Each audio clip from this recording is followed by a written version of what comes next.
যত ধরনের ফোর্স করা যায়, ভার্বালি, ফিজিক্যালি, যত ধরনের, এবং রাষ্ট্রে এমন কোনো আইন প্রয়োগকারী সংস্থা নেই যারা আমাদের সাথে ওই ওই সেই ফোমে বসে নাই। তোমাদের যে ক্যারিয়ার, ওই ক্যারিয়ার হচ্ছে আমরা সেটেল করে দিব।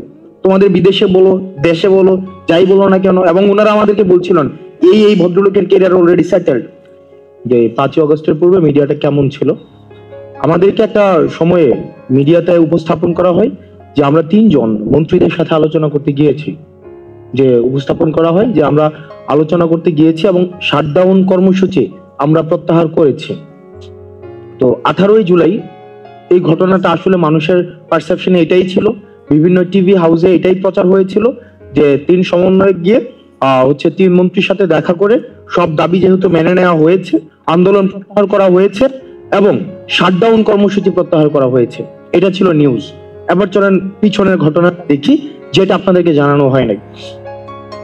ওই ঘটনার পূর্বে যখন আবু সাইদকে যেদিন মেরে ফেলা হয়, ঠিক ওই দিন আমরা সিদ্ধান্ত নেই যে আমরা কোনো ধরনের সংলাপে আমরা যাব না। আমরা সেদিনই বলেছি যে রক্ত মারিয়ে কোনো সংলাপ নয়। সেদিন রাতের বেলা ডিজিএফআই এর একটা টিম আমার বাসায় আসে, সায়েন্স ল্যাবে আসে। সায়েন্স ল্যাবের একদম মোড়ে হচ্ছে আমার বাসা। আর সেখান থেকে আমাদের 2 জনকে উঠিয়ে নিয়ে যায়। অর্থাৎ আমাদেরকে আলাপ আলোচনাটা ছিল এমন যে আমরা যদি তাদেরকে কোঅপারেট না করি তাহলে আমার তখন আমার আপা মানে শি ওয়াজ এক্সপেক্টিং বেবি। তো তখন দেখা যাচ্ছিল কি আমাদের বাসায় একটা হচ্ছে টিম পাঠানো হয়েছে। আর আমার বাসাটা হচ্ছে আমার বাসায় মা একা থাকেন আর বোন ছিল বাসায়। তো আমাদেরকে বলা হচ্ছিল যে অন্তত 1 মিনিট দেখা করতে হবে, অন্তত 1 মিনিট, সেটা হচ্ছে ইন্টারকন্টিনেন্টাল হোটেলে দেখা করতে হবে। কারণ এর আগের দিন আমরা জানি যে আমাদের ক্যাম্পাসে আমাদের যারা শিক্ষার্থী ছিল তাদেরকে নগ্নভাবে পিটিয়েছে ছাত্রলীগ, যুবলীগ।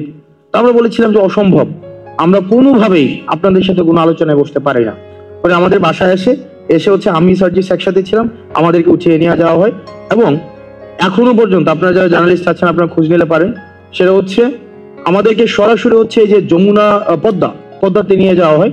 আমরা পদ্মাতে যাই, সাথে সাথেই 3 জন মন্ত্রী হচ্ছে পদ্মাতে প্রবেশ করেন। তৎকালীন সভামন্ত্রী নওফেল, আনিসুর, ওই যে আইনমন্ত্রী ছিলেন আনিসুল হক, তারপরে হচ্ছে যে আরাফাত, এই 3 জন সাথে সাথে প্রবেশ করেন। তো আমরা ডিজিএফ এর যে প্রতিনিধি দলটা ছিল আমরা বলি যে আপনারা এই 3 জনের সাথে আমরা কোনোভাবেই বসতে পারি না, আপনারা আমাদেরকে ভয়ভীতি দেখিয়ে এখানে নিয়ে আসছেন, অসম্ভব, কোনোভাবে আমরা এখানে বসবো না। পরে ডিজিএফ এর তৎকালীন যিনি চিফ ছিলেন মেজর জেনারেল হামিদ, উনাকে পরে সরিয়ে দেওয়া হয়েছে, উনিও আসেন এবং উনার যেই পরবর্তী GS1 বা উনাদের যেই হায়ারার্কি থাকে সবাই ওখানে আসেন ওই পদ্মার মধ্যে। দেন আমাদেরকে একরকমের ভার্বালি ফোর্স করতে থাকেন যে আমাদের ওনাদের সাথে কথা বলতেই হবে। আমরা বলিনি। পরে হচ্ছে ওনারা আমাদেরকে যেহেতু কনভিন্স করতে পারছে না, পরে ওই 3 মন্ত্রীকে 30 মিনিটসের মধ্যে বলে যে ওরা বসবে না। পরে আমাদের সামনে দিয়ে আবার হচ্ছে ওনারা চলে যান। আমরা ওনাদের এন্ট্রেন্সটাও দেখি, এক্সিটটাও দেখি, মানে আমরা 2 জন কোনোভাবেই কনভিন্স হই না। তো যেহেতু আমাদেরকে কথা ছিল আমাদের বাসায় ফেরত দিয়ে যাবে, ওই দিন আমাদেরকে বাসায় ফেরত দেয়নি। তখন আমাদেরকে একটা সেফ হোমে নিয়ে যাওয়া হয়। সেফ হোমটা এখনো আছে কিনা আমি লোকেশন দিচ্ছি, সেটা হচ্ছে যে আমাদের মৎস্য ভবনের অপোজিট সাইডে আন্তর্জাতিক মাতৃভাষা ইনস্টিটিউট। বাইরে থেকে কোনোভাবেই বোঝা যাবে না যে এটা একটা ডিজিএফআই এর সেফ হোম। বাইরে থেকে মনে হবে এটা পরিত্যক্ত বাড়ি, কিন্তু আপনি যখন ভিতরে প্রবেশ করবেন দেখবেন সেখানে মডার্ন এমিনিটিস সবকিছুই সেখানে অ্যাভেলেবেল, কনফারেন্স রুম রয়েছে, সবকিছু রয়েছে। সেখানে আমাদেরকে সন্ধ্যাবেলায় নিয়ে যাওয়া হয়। দেন পরবর্তী 2 দিন আমাদেরকে সেখানে মানে আটকে রেখে যত ধরনের ফোর্স করা যায়, ভার্বালি, ফিজিক্যালি, যত ধরনের, এবং রাষ্ট্রে এমন কোনো আইন প্রয়োগকারী সংস্থা নেই যারা আমাদের সাথে ওই সেই ফোমে বসে নাই। এবং মেন্টালি যত ধরনের টর্চার করা যায়। একবার আমাকে বলে যে সার্জিস রাজি হয়ে গিয়েছে, সুতরাং তুমি যদি রাজি না হও তাহলে তোমার ভবিষ্যৎ তুমি দেখবা। এবং আমরা সেখানে মিডিয়ার ভূমিকাটাই পড়ে আসছি। আজকে আমরা মিডিয়াকে দেখছি সব জায়গায়। আমি মিডিয়ার উপরে প্রচন্ড পরিমাণ ক্ষুব্ধ, ওই মিডিয়ার প্রতি আমার ক্ষুব্ধতার জায়গাটা কোথায় সেটা আমি একটু পরে বলছি।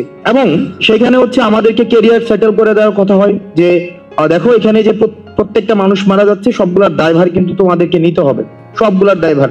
কিন্তু আমি আসিফ নাইদের সাথে আমাদের যোগাযোগ হয় না, কারণ আমাদের ফোন ছিল না।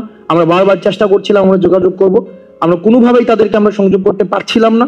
তা আমাদেরকে বারবার বলা হচ্ছে যে বিদেশে, এবং আমাদেরকে বলা হচ্ছে যে দেখো তোমরা যদি একটা সেটেলমেন্টে আসো, তোমাদের যে ক্যারিয়ার ওই ক্যারিয়ার হচ্ছে আমরা সেটেল করে দিব।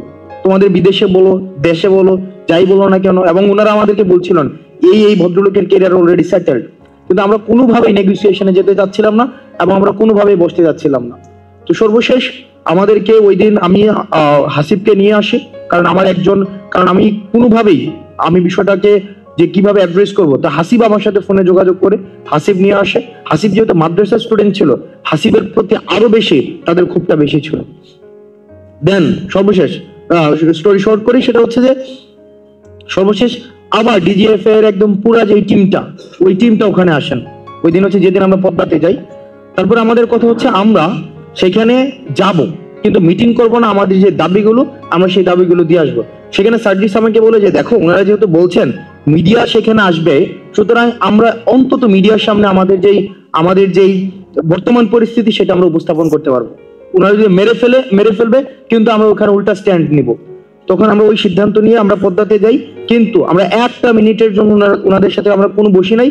আমরা 8 দফা দাবি, 9 দফা থেকে 8 দফা আসছে, সেটাকেও ওনারা কেটে দিয়েছে, সেটাকেও ডিজিএফআই নিচে কেটে দিয়েছে। এবং আমাদেরকে যখন আমরা আসছি নিচে আসার পর আমরা দেখলাম মিডিয়ার এখানে যারা যারা আছেন, এই ক্যামেরাগুলো লোগো সহ মিডিয়া, তাদেরকে আমরা সেদিন সেখানে দেখেছিলাম। এবং আমরা সেখানে আমাদের সাথে যা হয়েছিল আমরা স্পষ্টভাবে সেই ঘটনাগুলাই বলেছিলাম। দুঃখজনক হলেও সত্য, আবার যখন আমাদের সেই ফোনে নিয়ে আসা হয়, আমরা দেখেছি ডিজিএফআই ফোন দিয়ে সেটাকে ইন্টেনশনালি এই প্রত্যেকটা ভিডিওকে কাট করেছে। এবং আমরা দেখেছি যে না, এই হেডলাইন যাবে না, আপনারা এই হেডলাইন দেন, ভিডিওর এই অংশ যাবে না, আপনারা ওই অংশ দেন। এবং নগ্নভাবে দেখেছি তৎকালীন মিডিয়ারা তারা যে প্রেসক্রিপশন দিয়েছে ওই প্রেসক্রিপশন অনুযায়ী হচ্ছে ভিডিও প্রচার করেছে, ওই প্রেসক্রিপশন অনুযায়ী হচ্ছে বক্তব্য প্রচার করেছে।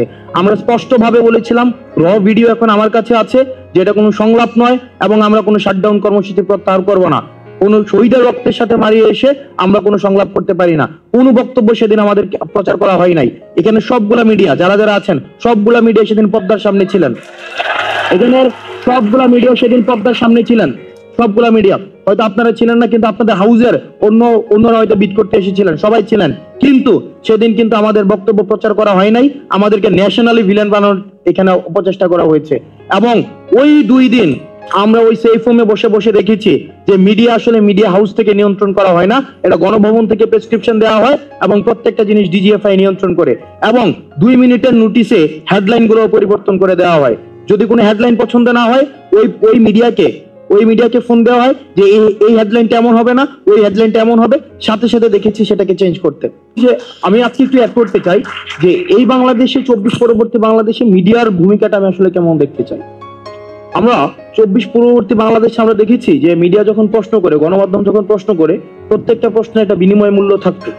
আমরা যখন দেখেছি যে প্রধানমন্ত্রীকে প্রশ্ন করা হতো, এই প্রশ্নের মধ্য দিয়েই কিন্তু পূর্বাঞ্চলের একটি ফ্লাট নিশ্চিত হওয়ার একটা সম্ভাবনা থাকতো, অথবা এই প্রশ্নের মধ্য দিয়েই কিন্তু ইউএসএ তে প্রধানমন্ত্রীর সফর সঙ্গী হওয়ার একটু হয়তো দরজা উন্মুক্ত হতো।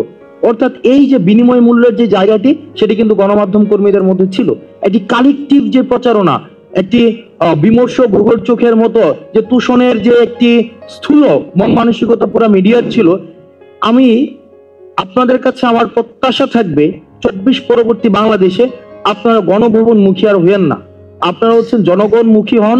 আর মনে রাখবেন, সরকার যেটা শুনতে চায় সেটা প্রচার করা হচ্ছে প্রেস রিলিজ, আর সরকার যেটা শুনতে চায় না সেটা প্রচার করাই হচ্ছে নিউজ। এখন আমরা দেখেছি গত 16 বছরে এই যে মিডিয়াগুলো কালেকটিভ ভাবে কেউ সাধু না এখানে। আমি এই যে লোগোগুলা দেখি, এই লোগোগুলাকে আমি সেদিন ডিজিএফ অফিসে দেখেছি। আমি পুরা যে প্রত্যেকটা জায়গায় আমি এই লোগোওয়ালা সাংবাদিকদের কিন্তু দেখেছি।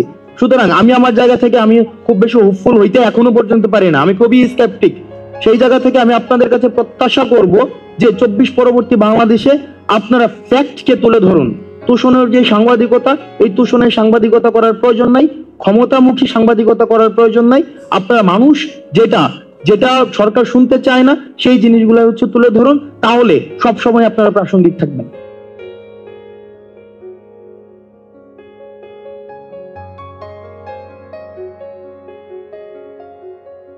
টর্চার করা যায়। একবার আমাকে বলে যে সার্জিস রাজি হয়ে গিয়েছে, সুতরাং তুমি যদি রাজি না হও তাহলে তোমার ভবিষ্যৎ তুমি দেখবা।